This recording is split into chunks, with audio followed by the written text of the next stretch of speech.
America में Indian origin के 4 लोगों ने करोड़ों डॉलर के टैक्स फ्रॉड में गिल्टी प्लीड कर दिया है। उसी समय सिटीजनशिप अप्रूवल्स में गिरावट दर्ज हो रही है। H1B फाइलिंग्स खासकर बैंक्स में कम हो रही है। ग्रीन कार्ड को लेकर र्यूमर्स ने एनआरआईज में अनसर्टिनिटी बढ़ा दी है। और यूके में परमानेंट रेजिडेंसी का 10 साल वाला रूट खुद पॉलिसी डिबेट में आ गया है। यानी ग्लोबली इंडियंस के लिए इमिग्रेशन सिस्टम सिर्फ टफ नहीं हो रहा बल्कि पूरी तरह रिस्ट्रक्चर हो रहा है। आज हम आपके लिए एक डिटेल्ड एक्सप्लेनर बुलेटिन लेकर आए हैं जिसमें हम समझेंगे यूएस में टैक्स फ्रॉड केस से क्या लीगल सीख निकलती है, सिटीजनशिप अप्रूवल्स में गिरावट का एक्चुअल मतलब क्या है, ग्रीन कार्ड को लेकर जो डर फैल रहा है उसमें सच्चाई क्या है, H1B फाइलिंग्स में गिरावट के पीछे क्या पॉलिसी रीजन है और यूके का 10 साल वाला ILR रूट क्यों सवालों में है। साथ ही हर सेगमेंट में हम ये भी समझेंगे कि रूल्स क्या कहते हैं, इंडियंस के राइट्स क्या हैं और प्रैक्टिकल लेवल पर आपको क्या सावधानी रखनी चाहिए। तो चलिए फिर जल्दी से वीडियो को शुरू करते हैं। हाय, मेरा नाम है वर्षा दुबे और आप मुझे देख रहे हैं एनबीटी टेक एड पर। सबसे पहले बात करते हैं यूएस के टैक्स फ्रॉड केस की। टैक्सेस में 4 इंडियन ओरिजिन इंडिविजुअल्स ने टैक्स फ्रॉड में गिल्टी प्लीड किया है जिसमें यूएस गवर्नमेंट को मिलियंस ऑफ डॉलर्स का नुकसान हुआ। ये मामला IRS यानी इंटरनल रेवेन्यू सर्विस से जुड़ा हुआ है। इन्वेस्टिगेशन में सामने आया कि इन लोगों ने टैक्स सिस्टम का मिसयूज किया और गलत तरीके से रिफंड्स या बेनिफिट्स क्लेम किए। ये केस इसीलिए इंपॉर्टेंट है क्योंकि यूएस में टैक्स लॉज बहुत स्ट्रिक्ट होते हैं और फ्रॉड केसेस को क्रिमिनल ऑफेंस माना जाता है। गिल्टी प्लीड करने का मतलब होता है एक्यूज ने कोर्ट में अपना अपराध मान लिया है। इसके बाद पेनल्टीज, फाइन्स और इम्प्रिजनमेंट तक हो सकती है। रूल्स के हिसाब से US tax system self reporting पर चलता है, यानी हर इंडिविजुअल को अपनी इनकम, डिडक्शंस और क्रेडिट सही तरीके से रिपोर्ट करने होते हैं। अगर कोई जानबूझकर गलत इंफॉर्मेशन देता है, फेक डॉक्यूमेंट सबमिट करता है या सिस्टम को मैनिपुलेट करता है तो वो टैक्स फ्रॉड की कैटेगरी में आता है। इंडियन प्रोफेशनल्स और स्टूडेंट्स के लिए यहाँ सबसे बड़ा टेक अवे ये है कि टैक्स फाइलिंग्स को कभी लाइटली ना लें। कई बार लोग एजेंट्स या कंसल्टेंट्स के थ्रू फाइलिंग करते हैं और डिटेल्स वेरीफाई नहीं करते, लेकिन लीगल रिस्पॉन्सिबिलिटी हमेशा इंडिविजुअल की ही होती है। अगर कोई गलत फाइलिंग होती है तो लाइबिलिटी एप्लीकेंट पर ही आती है। इसीलिए हर डॉक्यूमेंट, इनकम सोर्स और डिडक्शन को केयरफुली वेरीफाई करना जरूरी है। अब आते हैं दूसरे अपडेट पर जो एनआरआईज के बीच काफी चर्चा में है। हाल ही में डोनाल्ड ट्रंप से जुड़े कुछ र्यूमर्स सामने आए जिनमें कहा गया कि ग्रीन कार्ड होल्डर्स के स्टेटस को रिवोक किया जा सकता है।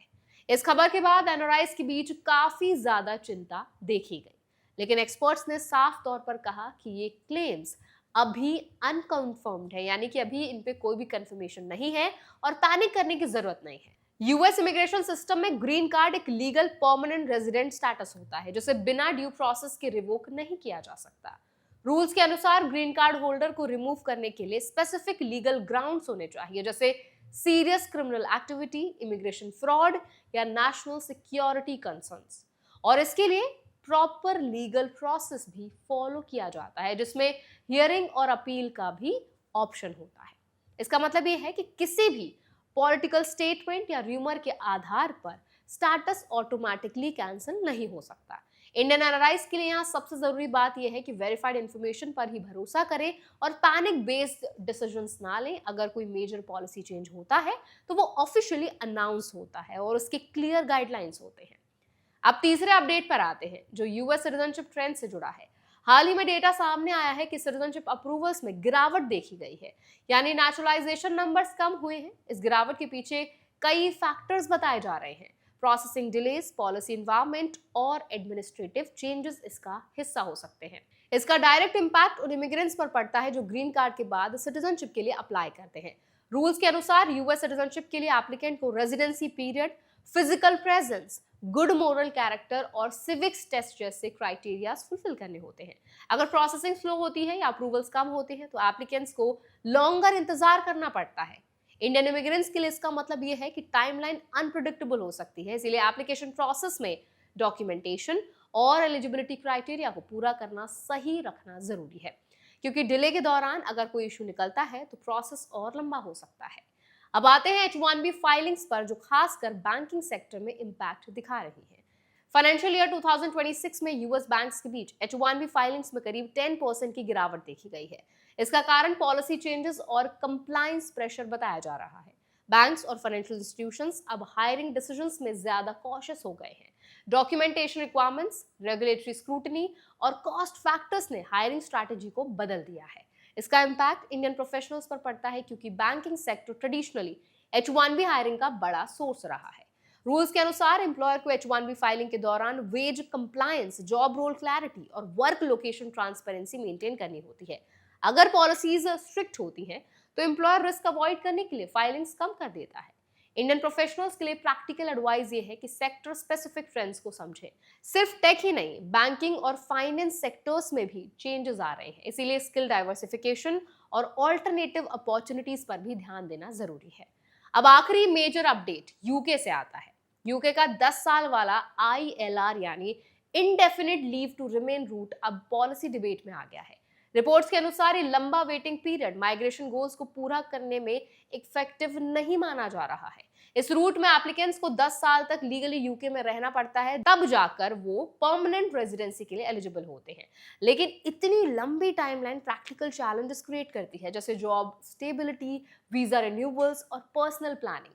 पॉलिसी एक्सपर्ट्स का मानना है कि इतनी लंबी वेट माइग्रेशन सिस्टम को एफिशिएंट नहीं बनाती और स्किल्ड माइग्रेंट्स के लिए ये डिस्करेजिंग हो सकती है। इसलिए फ्यूचर में इसमें बदलाव की संभावना जताई जा रही है। रूल्स के अनुसार ILR के लिए कंटिन्यूअस रेजिडेंस, लीगल स्टे और इमिग्रेशन कंप्लायंस जरूरी होता है। लेकिन जब टाइमलाइन बहुत लंबी होती है तो छोटे वायलेशंस या गैप्स भी एप्लीकेंट के लिए प्रॉब्लम बन सकते हैं।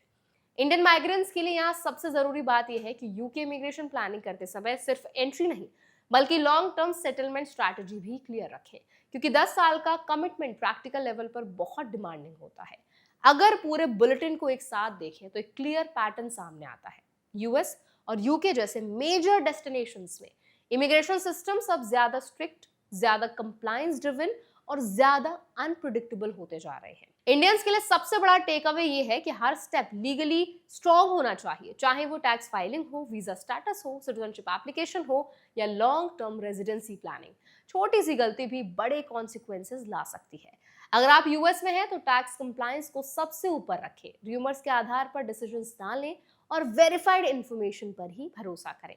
अगर आप H1B या किसी वर्क वीजा पर हैं तो सेक्टर ट्रेंड्स को समझकर प्लानिंग करें, और अगर आप यूके जैसे कंट्री में सेटल होने का सोच रहे हैं तो लॉन्ग टर्म रूल्स को ध्यान में रखकर ही डिसीजंस लें।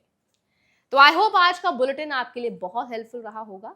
आज इस बुलेटिन में जो भी अपडेट्स हमने आपके साथ शेयर किए हैं वो कहीं ना कहीं आपके डेली लाइफ को ज़रूर इम्पैक्ट करने वाले हैं, क्योंकि आप अगर विदेश में रह रहे हैं, जैसे यूके हो गया, यूएस हो गया, तो ये जो चेंजेस हैं वो आपकी पर्सनल और आपकी प्रोफेशनल दोनों लाइफ को कई ज़्यादा हद तक इम्पैक्ट करने वाले हैं। तो अगर ये बुलेटिन आपके लिए हेल्पफुल रहा हो तो उसको लाइक करें, शेयर करें, और अगर आप चाहते हैं कि हर दिन हम आपके लिए ऐसे ही एक बुलेटिन लेकर आएं जहां हम आपको जो उस दिन की मेजर अपडेट्स हैं उनको डिटेल में समझाएं, उसका क्या आपकी लाइफ पे इम्पैक्ट होने वाला है, मेजर चेंजेस क्या हैं और आपको किन किन प्रिकॉशंस की जरूरत है, तो वो भी आप हमें कमेंट सेक्शन में जरूर बताएं। ऐसे और वीडियोस के लिए, अपडेट्स की इन्फॉर्मेशन के लिए हमारा चैनल NBD Tech Ed को भी जरूर सब्सक्राइब करें।